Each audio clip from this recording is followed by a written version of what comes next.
situation, some Democratic Southern governors did work for integration, including Tennessee Governor Frank Clement, Florida Governor Leroy Collins, and Kentucky Governor Happy Chandler. But these tended to be the exceptions among Southern Democratic governors rather than the rule, and their admirable behavior was clearly overshadowed by the negative behavior of the others.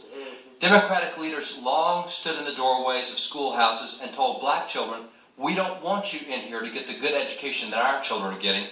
Today, as many black students have become mired in urban schools that are often failing or deteriorating, Democrats are once again standing in the doorway.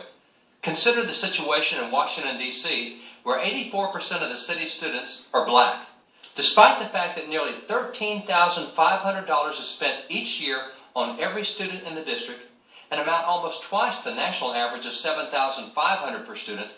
D.C. schools currently rank among the worst of all schools in the nation. Congress therefore moved to provide help by providing a $7,500 voucher for low-income students who are trapped in failing schools, a voucher they can redeem to attend a better school, a school chosen by that student and his or her parents. When that congressional proposal came to a vote, only 1% of Democrats in Congress supported vouchers and parental choice in education, even though nationally, nearly 70% of African Americans with children support educational choice.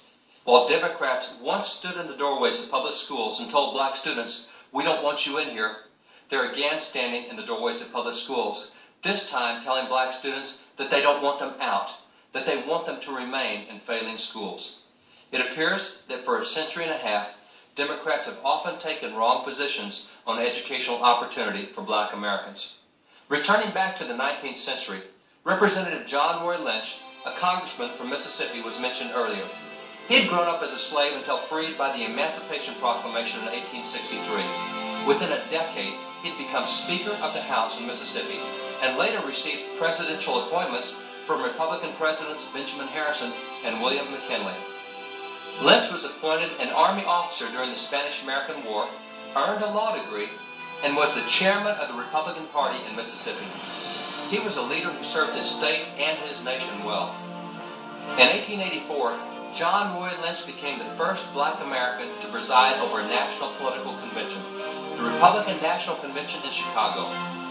Lynch's love for his country was still very evident and reflected the patriotism still evident among African Americans today. I love the land that gave me birth. I love the stars and stripes. This country is where I intend to live, where I expect to die, to preserve the honor of the national flag and to maintain perpetually the union of the states. Hundreds, and I may say thousands of noble, brave, and true-hearted colored men have fought, bled, and died.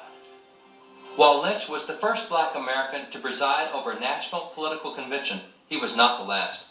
U.S. Senator Edward Brooke presided over the 1968 National Republican Convention, and Representative J.C. Watts presided over the 2000 National Republican Convention.